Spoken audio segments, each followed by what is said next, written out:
다들 너무 똑똑하고 말하는 거 보면 너무 이성적이고 논리적으로 대답을 잘합니다.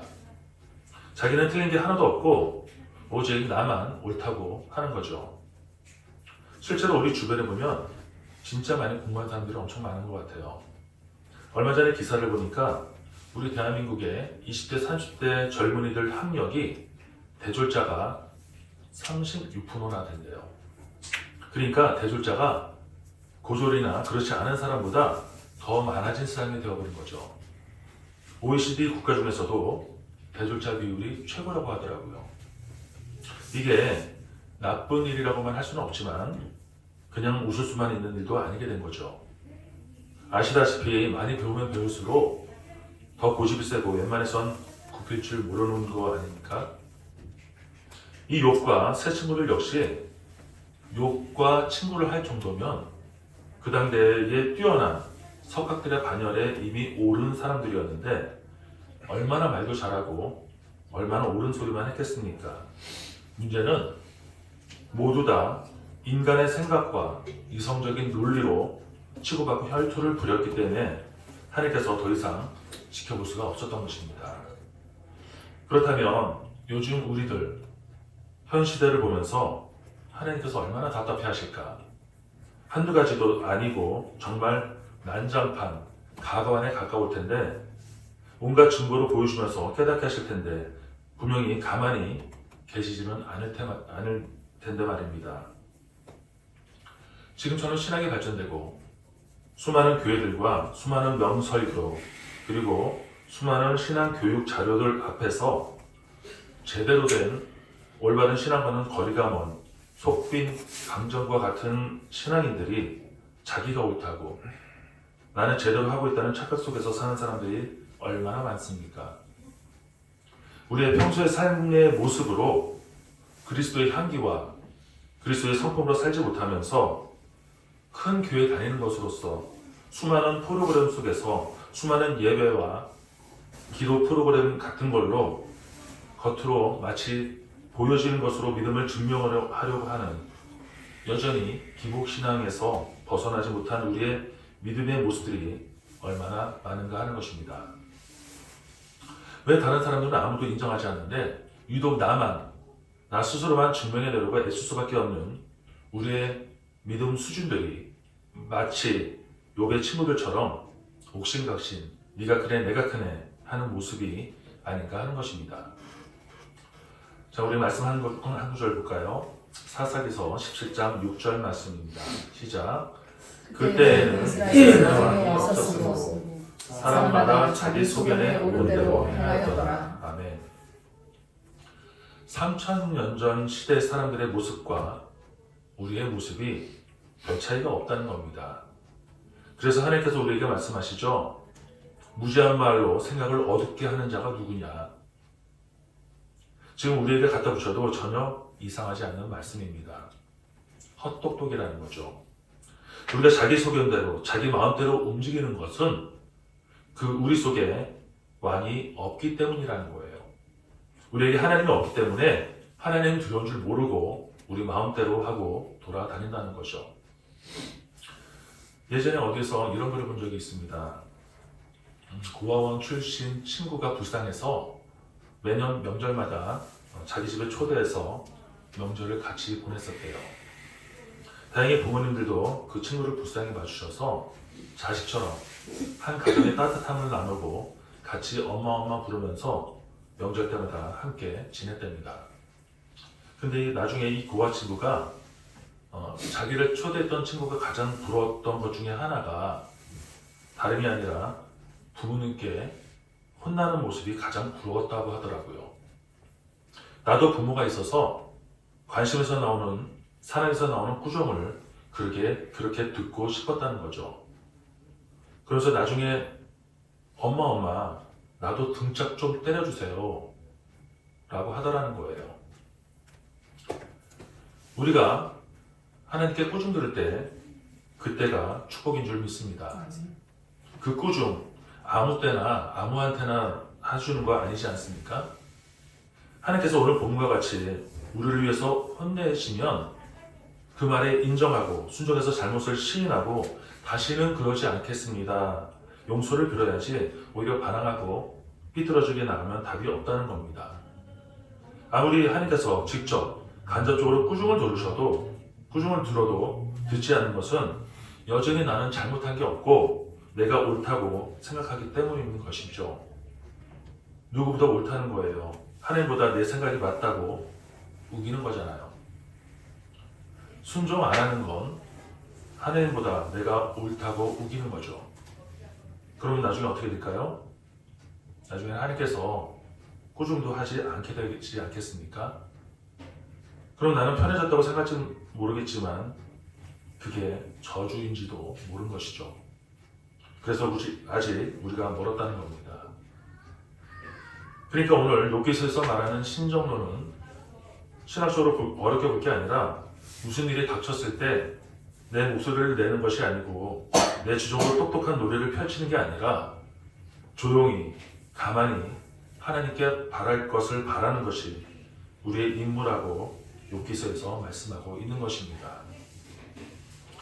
오죽하면 41절에서 오늘 본문 뒤에 나오는 41절에서 하나님께서 말씀하시길 거대한 악어를 낚시로 잡아낼 수 없는 것처럼 너희의 할 일은 말도 안 되는 토론으로 시간을 허비하지 말라고 비유하고 계세요.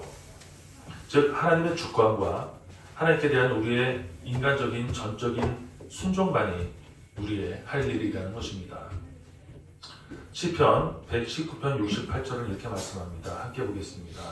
시편입니다. 시작. 주는 선하사 선을 행하시오니 주의 율례들로 나를 가르치소서. 아멘. 우리 주님은 선하십니다. 아멘이신가요? 그러니까 주님께서 주시는 말씀대로만 순종하면 승리할 수 있는 줄 믿습니다. 즉 기도와 찬송으로 묵묵히 하나님의 뜻을 구하면서 우리가 이해할 수 없는 초월자이신 창조주 앞에 헌신하는 것이 바로 참 지혜인 줄 믿으시는 여러분들 되시기를 축원합니다. 말씀을 정리합니다. 아까도 잠시 말씀드렸듯이 욥에게 정말 부러운 것 중에 하나가 먼저 하나님께서 이 정도로 욥에게 직접 나타나셔서 하시는 말씀하시는 거 보면 정말 욥만큼 부러운 사람은 없는 것 같습니다. 너 이런 게 잘못됐어 라고 지적해 주시는 게 얼마나 행복한 거 아니겠습니까? 내가 뭘 잘못했는지도 모른 채 벌을 받는 것만큼 힘든 게 없거든요. 매도 알고 맞아야지 내가 뭘 잘못했는지 알지도 못하면 정말 억울하지 않겠습니까? 그런 면에서 욥은 네가 뭘 안다고 함부로 떠들어 이렇게 하나님께 꾸중 드는 것이 얼마나 축복 중에 축복이냐 하는 것이죠. 물론 이런 모습이 되려면 우리도 평소에 욥처럼 그 이전에 하나님과 가까운 사이가 되어 있어야겠죠. 어느 정도 친분이 있어야 하나님께서도 우리에게 이래라 저래라 하지 않겠습니까? 평소에 뭐라고 혼내면 순종하는 맛이 있어야 또 그 다음에 좋은 경고와 조언을 해주시지 않겠냐는 것이죠. 어떻게든 하나님과 가까워지려고 노력하는 우리가 되어야 할 줄 믿습니다. 또 하나 욥기서를 통해서 우리가 깨달아야 할 점은 그 믿음 좋은 욥에게도 모진 시련을 통해서 뭐를 통해서요? 모진 시련을 통해서 한 단계 업그레이드 된 믿음을 얻게 되었다는 것입니다. 물론 그 어느 누구도 고난을 좋아하는 사람은 없겠지만 그래도 한 걸음 더 발전된 믿음을 얻기 위해서는 고난받기에 힘써야 한다는 것이 아니라 우리에게 주어진 고된 삶 가운데서도 그럼에도 불구하고 우리의 모습을 통해서 하나님께 영광이 되는 모습으로 그리스도의 향기가 나타나야 한다는 것입니다. 우리가 살다 보면 불가피하게 피할 수 없는 게 고난이잖아요. 여기 계신 분 어느 한 분도 빼놓지 않고 스스로 나는 지금도 여전히 고난 속에서 살아가고 있다고 생각하실 거예요. 하지만 하나님 나라의 관점에서 볼 때는 우리의 삶이 어떻게 고된지에 대해서는 그렇게 관심이 없습니다. 오직 그 고된 삶 중에서도 어떤 모습에서 하나님께 영광이 될 것인가, 우리가 어떤 모습으로 살아가야 하나님 앞에서 사탄의 코가 납작해질 수 있을 것인가? 그게 바로 하나님 나라가 완성되어지는 것이고 주님의 이름이 높여지는 것인 줄 믿습니다. 앞으로 우리가 살아갈 날들이 아직 많이 남아있지 않습니까? 우리가 원하든 원치 않든 간에 수많은 사건들은 우리를 덮을 겁니다. 그때마다 우리가 끝까지 어떤 모습으로 살아남느냐, 그저 우리의 목숨만 부지하는 것이 아니라 그 모습 속에서 그리스도의 모습이, 향기가, 십자가의 모습이 얼마나 풍겨나느냐가 중요하다는 것입니다. 이 자리에 계신 여러분 한 분 한 분 모두가 하나님의 손을 끝까지 놓치지 마시고 하나님이시라면 어떻게 하실까? 라는 믿음을 가지고 결정하고 행동하시는 저와 여러분들이 되시기를 주님의 이름으로 축원합니다. 아멘. 기도하겠습니다.